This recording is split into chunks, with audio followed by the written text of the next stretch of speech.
passe tout de suite la parole à Sabrina Alessandrini. Bonjour à tous. La présentation, la contribution dont je vais vous parler concerne... On n'entend pas? J'essaie de parler un peu plus fort. Concerne le rôle de la langue et la culture française dans le processus de construction identitaire auprès des adolescents issus de la migration africaine en Italie. Bon. On a le temps, hein. Il faut prendre le temps de... Voilà. Donc la contribution s'appuie sur une enquête quantitative et qualitative, donc des questionnaires et des entretiens, menés auprès des 5 instituts d'instruction secondaire de la région des Marches en Italie. L'échantillon est composé de 27 adolescents de 13 à 20 ans, nés en Italie dans des familles originaires d'Afrique francophone. Oui. D'accord, merci. Bon, chez les adolescents enfants d'immigrés, le processus de construction identitaire entraîne l'apparition d'une double crise. D'abord, une crise d'adolescence donnée par la remise en cause des modèles parentaux au profit d'une identification croissante au groupe de pairs, et une crise culturelle engendrée par une rupture entre les codes linguistico-culturels du pays d'origine et ceux du pays natal, l'Italie. Interrogés sur la perception de soi et de leur identité individuelle et collective, ces adolescents ont ressenti la présence d'une double absence, c'est-à-dire l'identification partielle ou absente avec la réalité italienne, dont ils ne se sentent pas pleinement partie prenante, et en même temps d'une rupture avec leur culture d'origine, dans laquelle ils ne se reconnaissent plus. Définir sa propre identité consiste alors, pour nombre d'entre eux, à chercher ailleurs une dimension d'appartenance, ou découvrir de nouvelles frontières de sa subjectivité, ou assumer pleine conscience de sa polyidentité, et se projeter vers une dimension européenne, plurilingue et pluriculturelle. À ce propos, les expériences de mobilité vers la France et vers d'autres pays francophones d'immigration familiale ouvrent la voie d'un nouveau modèle, symboles, valeurs, auxquels ces adolescents s'identifient et dans lesquels ils se reconnaissent. La langue française, avec ses manifestations de métissage linguistico-culturel, en dépit d'une maîtrise linguistique souvent lacunaire et partielle possédée par ces jeunes, leur permet d'accéder à une dimension représentée et idéalisée des cultures qu'elles véhiculent, capable de doter ces adolescents d'une nouvelle identité à créer et à construire. Toutefois, on se demande si l'identification avec cette langue et culture héritée, mais pas vraiment parlée, et représentée, mais qui est partiellement vécue, est effectivement en mesure de guérir cette double crise et cette double absence, où elle ne s'avère qu'une illusion, qu'une sorte d'évasion des angoisses quotidiennes. Donc, tout d'abord, on m'a parlé de dynamiques sociales liées à l'adolescence, en particulier des dynamiques d'homologation et de différenciation. Ensuite, des processus d'identification culturelle. Et enfin, on va analyser le rôle de la langue et culture française dans ces processus d'identification et de construction identitaire. Donc, pour l'adolescent de deuxième génération, partagé entre la famille d'origine d'un côté et la société du pays d'accueil de l'autre, aborder pour la première fois de manière autonome la vie sociale, implique la remise en cause des codes et des modèles parentaux. Cette étape de profond changement conduit l'individu à définir une nouvelle image de soi à travers l'ouverture à des modèles autres que les modèles familiales, tout en générant ce qu'Erikson définit crise d'originalité. Selon l'auteur, le décalage entre les valeurs familiales et l'acculturation exercée par le milieu environnant peut engendrer des perturbations dans les processus de construction identitaire. Les groupes de pairs deviennent alors un soutien réconfortant face à un sens de soi encore instable. De plus, dans ces dynamiques de construction identitaire, la remise en cause des schémas sociaux et comportementaux passés et présents se déroule autour de 2 sources, individuelles et collectives.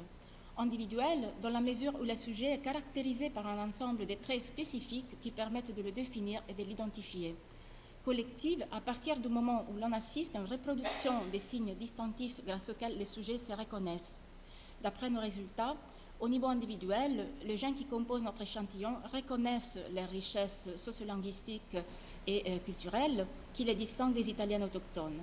Par contre, au niveau collectif, ils s'associent à leur groupe d'origine et à la catégorie de nous, donc nous les immigrés, nous les étrangers. Et donc les certitudes deviennent alors de plus en plus faibles et ils vivent leur propre diversité comme une entité stigmatisée.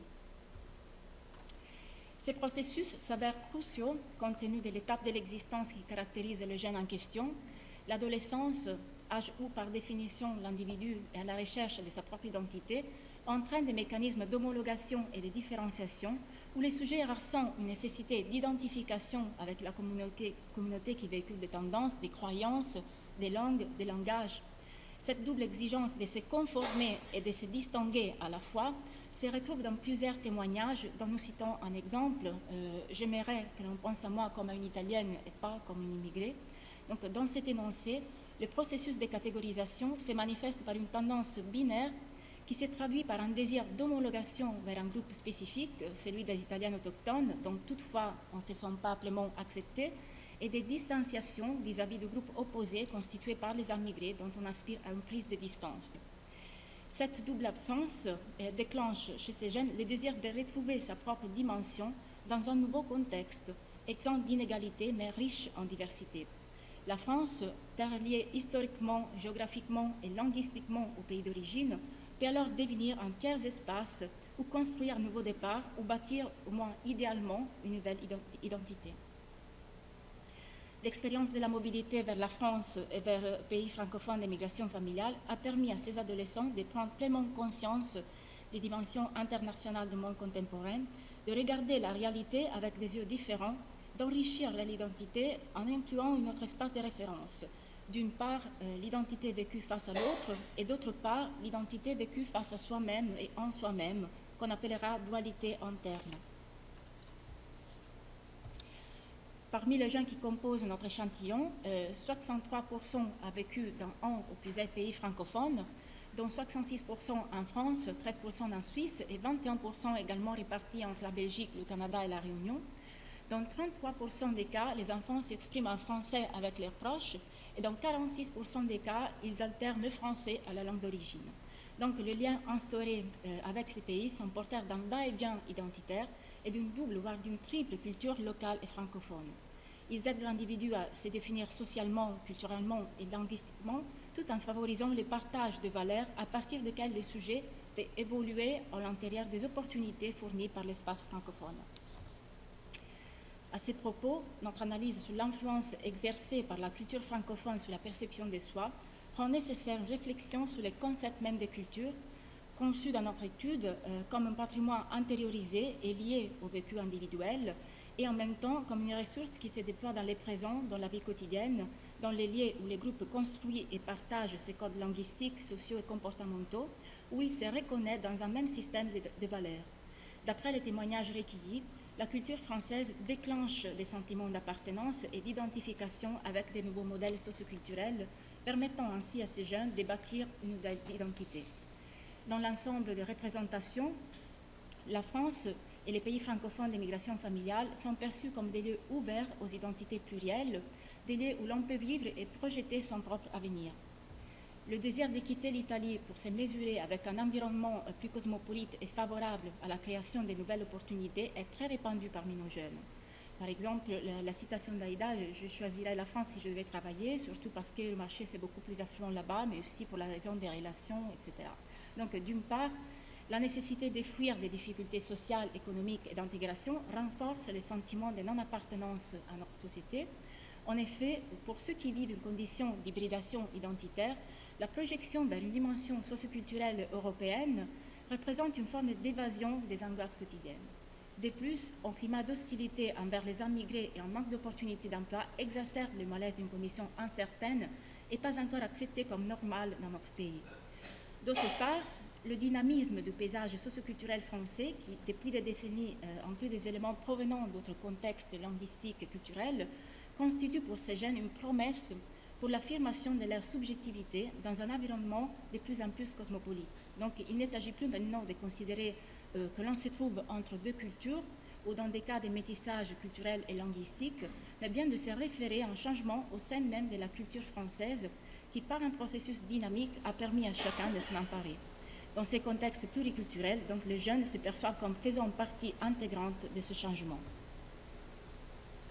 Donc la langue est l'un des traits fondamentaux de l'identité psychosociale et culturelle de ces adolescents. Chaque langue véhicule une ou plusieurs cultures et bénéficie d'une image à la fois collective et individuelle qui influe sur le partage des codes comportementaux et socioculturels par lesquels les membres se reconnaissent et communiquent entre eux. Élément de différenciation, elle est aussi un élément d'homologation pour les groupes qui la partagent et qui s'y reconnaissent par elle. Pour certains adolescents, par exemple, le processus de différenciation se manifeste par rapport à l'italien dans les niveaux de compétences linguistiques qui séparent les groupes des premières arrivées, voire les étrangers non alphabétisés du groupe de deuxième génération, déclenche chez ces derniers un sentiment d'identification, donc d'homologation, avec les Italiens autochtones. Donc la citation de Patrick, je suis italien maintenant, je parle bien l'italien, alors qu'il y a beaucoup d'étrangers qui ne le comprennent toujours pas. Donc pour d'autres, au contraire, ces processus se réalisent par rapport à la langue d'origine, dont l'emploi établit un lien exclusif et différent avec les groupes d'origine, donc homologation, et agit en tant qu'élément de différenciation avec le groupe des Italiens autochtones. Avec la langue italienne, j'ai l'impression de parler comme les Italiens, mais après, quand nous sortons seuls, mes amis et moi, je veux dire, on parle en arabe et c'est un peu différent.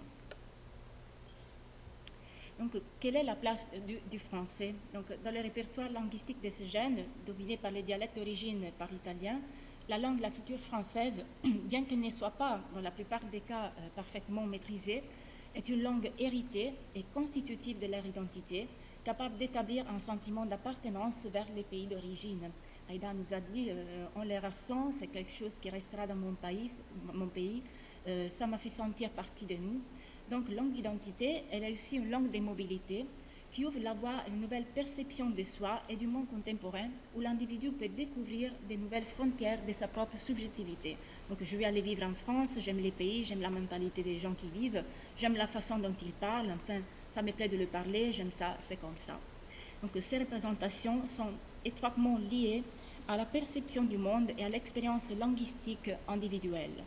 De plus, chaque répertoire, comme le souligne Blomard, ne doit pas être associé à un espace national, mais à la vie d'un individu, à sa trajectoire humaine et sociale, à son histoire et à ses dimensions émotionnelles et cognitives, à la fluidité et à la créativité de pratiques linguistiques individuelles et collectives.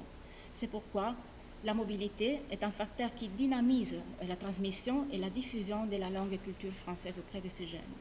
Le fait de se mouvoir facilement dans l'espace d'une langue, de participer même partiellement à sa culture, crée de toute évidence des facilités pour se déplacer dans les territoires géographiques qui lui est associé, et favorise l'établissement des réseaux et des relations et d'échanges, des processus d'intégration à l'espace et à la société locale. Donc, à travers la mobilité, les enfants acquièrent pleine conscience de la deuxième langue, de leur identité plurilingue et de leur rôle d'acteurs sociaux dans le développement du plurilinguisme.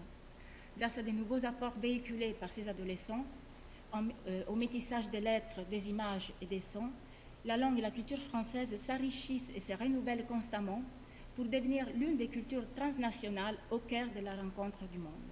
Donc ces jeunes peuvent alors jouer un rôle tout à fait décisif dans cette évolution. Pour conclure, dans une perspective où les deuxièmes générations fonctionnent un véritable système établi de part et d'autre de la Méditerranée, qui constitue l'une des bases les plus solides des relations entre l'Europe et le Maghreb, la mobilité constitue une étape de construction identitaire pour ces jeunes. Par le biais de la mobilité, ils trouvent leur propre dimension identitaire dans la lecture et l'interprétation des modèles, des idées, des systèmes de représentation de la communauté linguistico-culturelle française francophone, dont l'influence déclenche des processus d'identification et d'appartenance.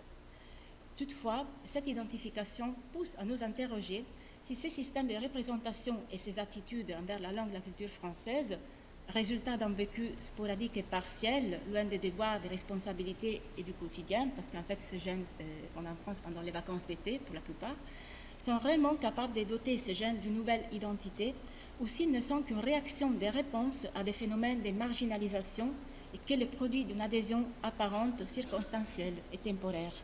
Je vous remercie.